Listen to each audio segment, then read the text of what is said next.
What's going on, everybody? Hello and welcome to the NASCAR 25 Q&A that just wrapped up in Discord. It's going to be a lot of listening in this video, not much of me, but I want you guys to hear some key things that was brought up in this Q&A with Matt from iRacing. And I'm not going to waste any time. Let's jump into some important things: career mode, release date, customization, all those kinds of things. And first of all, the comparison between iRacing and this Correct me if game. I'm wrong, but everything that I've understood about the game is, to your point, it's kind of iRacing, but you're bringing the fun back into it. You're taking away some of the pressure that comes with racing on the iRacing platform. So for somebody like me, and again, correct me if I'm wrong, but I'm not very skilled behind the wheel, and I don't have a sim rig, and I don't have all of this set up. So the idea of getting into iRacing is a bit intimidating, and none of my buddies want to let me hop on their sim and mess with their scores and wreck race cars under their name. So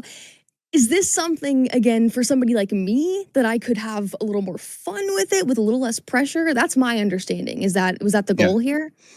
Yeah, and I mean, in a perfect world, you do both, right? You have this super wide amount of settings and assists that you can turn on and off, and whether you want to play with the controller or play with the wheel and pedals, and you really sort of give this wide berth of both extremes, right? Now, again, I don't think we're ever going to get to the level of being the true sim on the console, but the idea is people want to win. They want to go out, they want to have fun, they want to win races, they want to run short races. You know, most of our data shows that 10-ish lap races, things like that, that's sort of the average in career mode and how long people are spending in races. But it's really that, as you said, pick up the controller, quick hitting, let me hop in here, beat my friends, have a good time, and spend 20 minutes or so playing the game. So that was pretty well what I expected to hear when it comes to a console game. Almost like an iRacing, but more of an arcadey version, but still with hopefully some sim elements that are, capable of being in the game for players like myself. Let's jump into more of conversation about damage now in the game. Yeah, I mean, in console, again, it's a little bit different, right? So you have levels of damage. You have sort of this notion of visual only, where it doesn't really hurt you. Like, it's not going to have a physical effect on your car. And then you've got light damage, which sort of takes some percentage of the damage away, but not as much as full damage. And then you have obviously the full damage, which would be a lot closer to the sim. But for the most part, probably 90% of the console players, they play either on that visual only or the light damage. Okay, because I know that was one of the questions that had come in preemptively was, when we see damage on a car, will that affect the handling of the car, the speed of the car? So to your point, yes, it will be very similar to iRacing in that regard. Yeah, for sure. This is good to hear, especially from the sim damage or full damage aspect of the game. I personally want to be punished for hitting the wall too many times, or, just hitting anything, damaging the car, self-inflicted spin, etc. We want to pay the consequences for that, but there still needs to be that option for the newer casual player, which this game seems like it hopefully balances both really well. Right, like I said, you don't want exactly the sim physics running on console, but the physics that we do have are tuned by the same guys that tune the physics on the iRacing sim side. So from a feel perspective, it's honestly literally the best driving game I've played. And as I said earlier, I've worked on 12 of them. Now, I know for the guys in the chat, that's going to sound like me being a salesman or whatever, but like, that's the truth. I find myself just running laps endlessly, even when I'm just messing around and trying to do some data tuning and things like that. Like, it's super fun to just turn laps in this game. It's really cool. I just found this bit encouraging and interesting because Matt has worked on over 12, I think he said, NASCAR games he's been a part of now. For him to say that this is the best driving NASCAR game he played is a pretty big deal. Now, the release date, gameplay, where is it? Where has it been? It's confirmed now that it's going to be in the late September to early October window, and gameplay is going to come out once they have an official release date, but I'll let you listen to the explanation that was given. So one of the things I wanted to get to kind of right out the gate is, when's the game coming out? Why is there no gameplay trailer? Like, 65, 70% of the questions were some version of those two things, right? And I've already seen it a million times in the chat. Here's what I would say. So all along, we've told you guys this fall, all of you have assumed, we can read the comments, that it's going to be September or October. That is correct. Like, there is no question it will be late September, early October. We just don't have an exact date yet because it's a myriad of factors. You have to figure out your submission dates with Sony and Microsoft. You've got to figure out your pre-order windows. You got to do all those things. And some of those things aren't 100% in our control. So I'm telling you all live on the stream, it's going to be late September to early October. So we're in the matter of a couple of weeks there. We will have a hard date very soon, probably in the next couple of weeks. I would say by, what is today? I think today's the 11th of June. Definitely 12th? By the end of June, we will have a firm date. But there's no panic. There's no alarm bells going off. We're not going to push it to next year. It's totally on track. It has been the same date since we started this process. It's just, like I said, working out the details. And so then the follow-on question to that is, okay, great. Well, when's the gameplay trailer, right? And so the answer there is, in a perfect world, you want your pre-order to go up and your gameplay trailer to come out at the same time, right? If you look at college football or Madden or any of the sports titles, that's another sort of industry thing, right?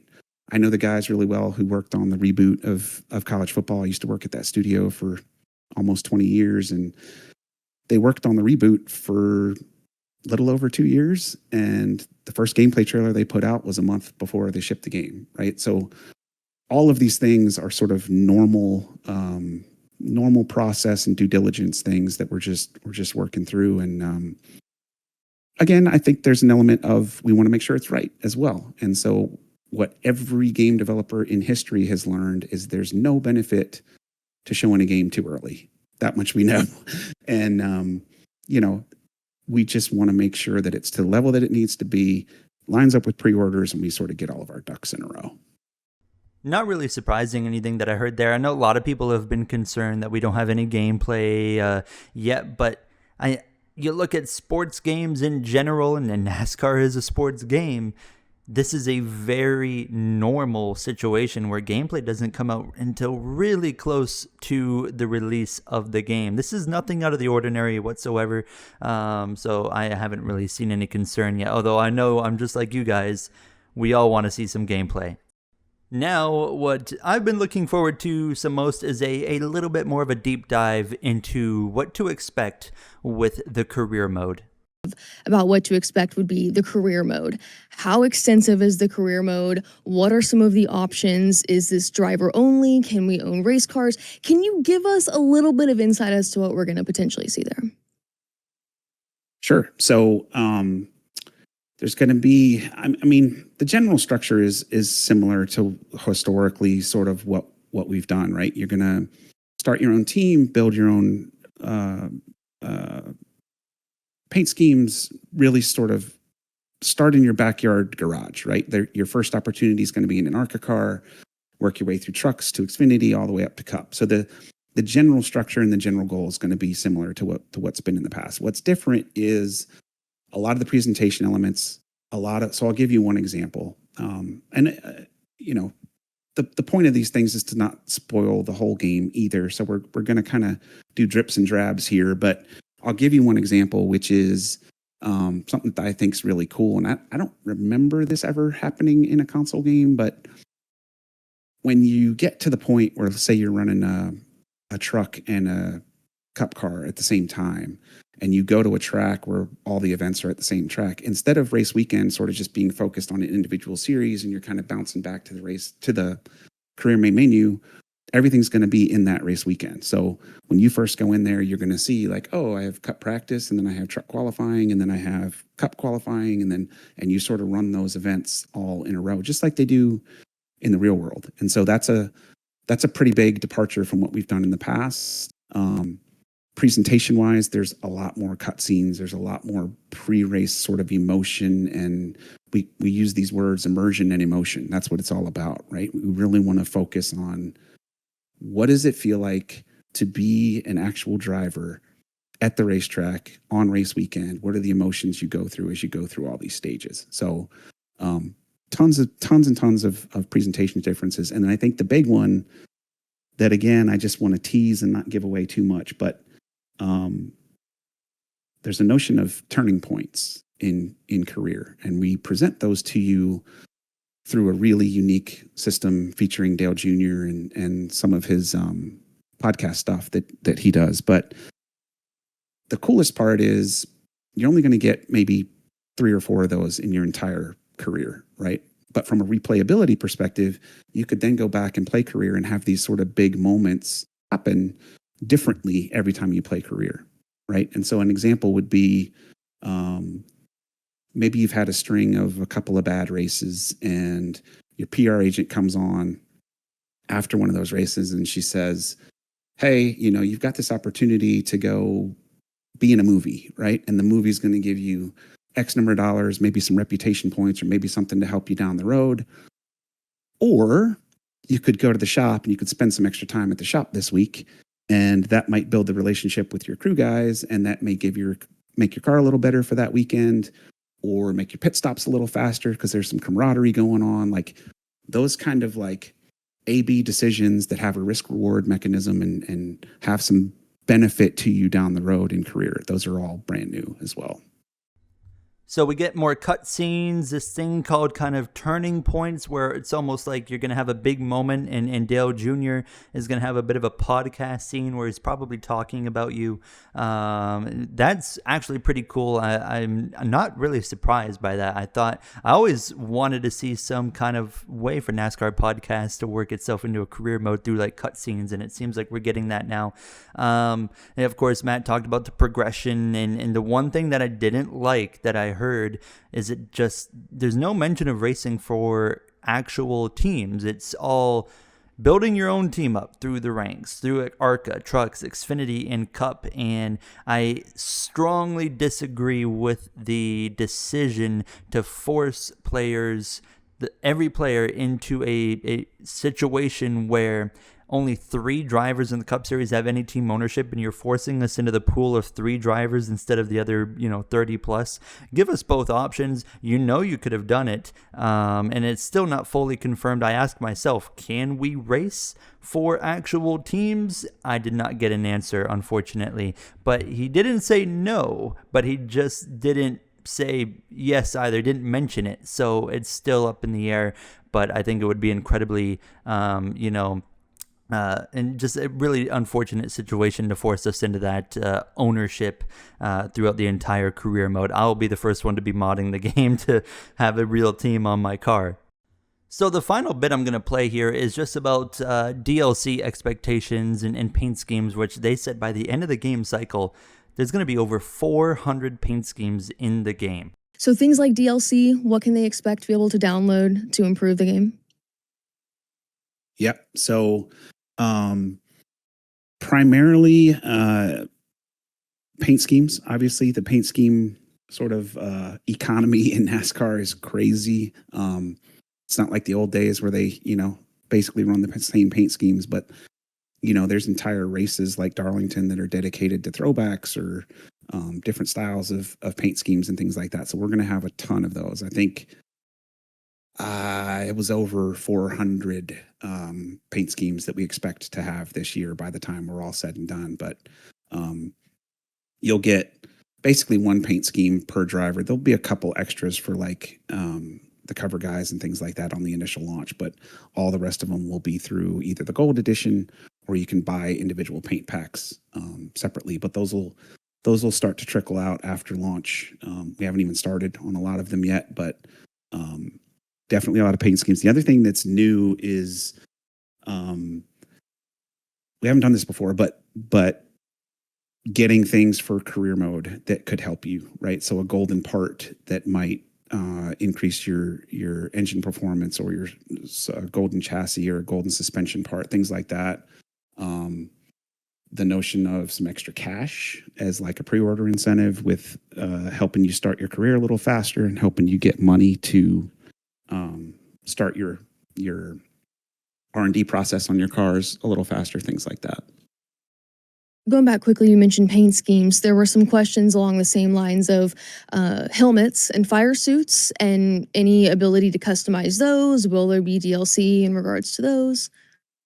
Yep. So the car creator is what we call that whole system. Um, Again, I think you'll see the foundation is similar to what you've had in the past, but expanded, right? There's things in NASCAR that you don't have in other series that you can palletize and start to change colors on haulers and pit boxes and things like that. And then yes, helmets, the driver suit, all of those things are fully customizable. So that was kind of all the important things just about game features and what to expect that I wanted you guys to hear. This Q&A went on for an hour. They talked about a lot of stuff that was kind of more just about the developing process, the help they got, and kind of stuff like that. And Dale Jr.'s, of course, input, and he's actually heavily involved with the soundtrack. I do have a list of just a few things as well, just to kind of note that you guys aren't going to see, but I'm going to tell you about. They talked about having a 10-year plan already for just NASCAR games in general. iRacing does. NASCAR 25 will not include legacy drivers due to just the simple complications of getting the rights. I mean, it is a complicated process to go out and get the rights for a legacy driver. Multiplayer, we will have private lobbies, but we will not have cross-platform. So Xbox can't play with PC or PlayStation. It is confirmed the game will be out on PS5, Xbox, and PC. No PS4, however, they are leaving that generation behind. Personally, I think cross-platform, if you're making a game in the 2020s to begin with, I mean, we're halfway through this decade, cross-platform should probably be one of the first or top 2 or 3 priorities, and I was a little bit disappointed to see that there will not be any cross-platform. But outside of that, those were kind of the key things that I took away from this Q&A, and a lot to look forward to just based off of word of mouth. But obviously, we're not going to have a true idea until gameplay comes out, in what sounds like we might be getting some, and hopefully around August. So very excited, but kind of a little bit carefully excited at the same time. I have a lot of trust in iRacing. I know a lot of people do. But you never know. I mean, we had a lot of trust at the early stages in motorsport games, and we saw how that went. So, yeah, that's gonna wrap it up for me. If you have any questions down below, let me know. And they said they will be doing more of these in the future, so that's exciting. Hopefully, we get another Q&A or two that we can get some more info on. But that's gonna do it for me. I'll see you guys in the next one. Thank you for watching. Have a great day.